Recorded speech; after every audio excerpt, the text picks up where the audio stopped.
Bonjour à toutes et à tous, bienvenue dans Tribune et Podium, le podcast pour vivre les émotions du sport.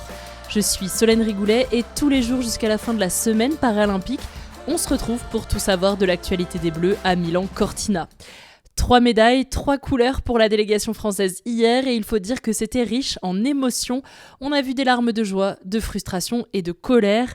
À commencer par les larmes de Benjamin Davier en paraski de fond, il ouvre le compteur de médailles pour le paraski nordique français en prenant le bronze sur le sprint. Et on va pas se mentir, c'était une course extrêmement difficile. Il passe en demi-finale, mais dans la même demi que son coéquipier Karl Tabouret, le pire des scénarios pour eux. Benjamin se qualifie sur le fil, en finale, en éliminant Karl qui termine 4e de sa demi. Et après, Benjamin Davier, il avait les crocs. Il a éliminé son coéquipier en demi, hors de question de ne pas aller chercher de médaille. Et cette finale, il l'a fait dans la douleur. Alors, les larmes sur la ligne d'arrivée, elles ont coulé très vite. Mais on sent toute la détermination, tous les sacrifices, tous les combats qu'il a menés pour arriver à cette médaille de bronze qui vaut presque tout l'or du monde. Je souligne aussi son interview au micro de France Télévisions dans laquelle il parle à la fin de la course de cette médaille pour lui, certes, mais aussi une médaille pour sa femme, pour les techniciens de l'équipe de France, pour ses coéquipiers. C'est une équipe, on le ressent, et ouvrir ce compteur de cette manière, ça ne peut apporter que du bon pour la suite.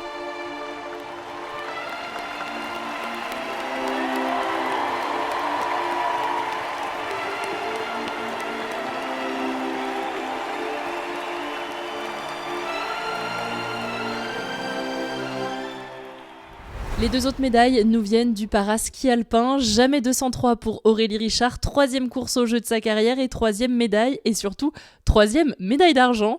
Aurélie, elle est là pour prendre du plaisir et ça se voit.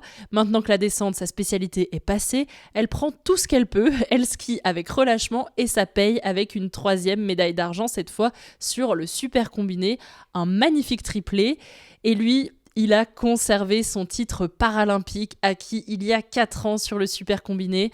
Arthur Bauchet était en larmes après le passage du dernier concurrent parce qu'il avait presque fait une croix sur l'or suite à sa première manche en super G, pas à la hauteur selon lui.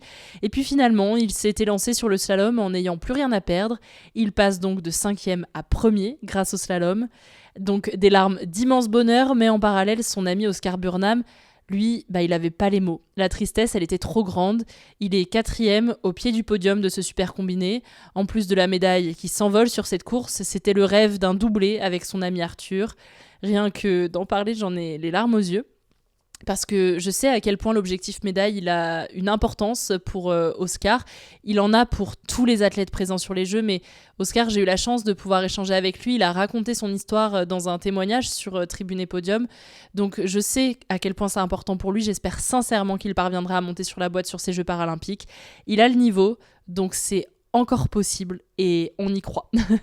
Pour les autres tricolores dans la catégorie debout, on pouvait entendre les cris de colère de Jules Ségers après avoir enfourché à quelques portes seulement de l'arrivée du slalom.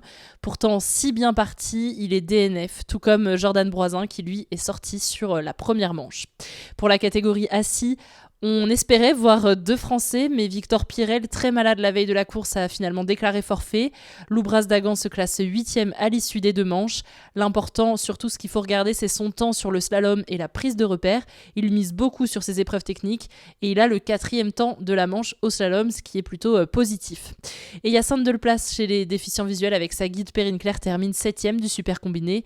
C'est difficile pour Hyacinthe sur ces Jeux, il reste encore des épreuves pour briller. Et clairement, on croit en lui. Au programme du jour, très peu de Français. Les paraskieurs alpins sont au repos, tout comme les snowboarders. Aujourd'hui, un seul Français, donc en lice, en paraski de fond sur le 10 km. On va retrouver Karl Tabouret. Il sera seul représentant tricolore, mais pas des moindres. Il a les capacités pour briller sur une épreuve un peu plus longue. Et après l'élimination en demi-finale du sprint hier, il va avoir les crocs aujourd'hui pour gagner. Rendez-vous à 11h35 pour suivre son épreuve et surtout ne rien louper.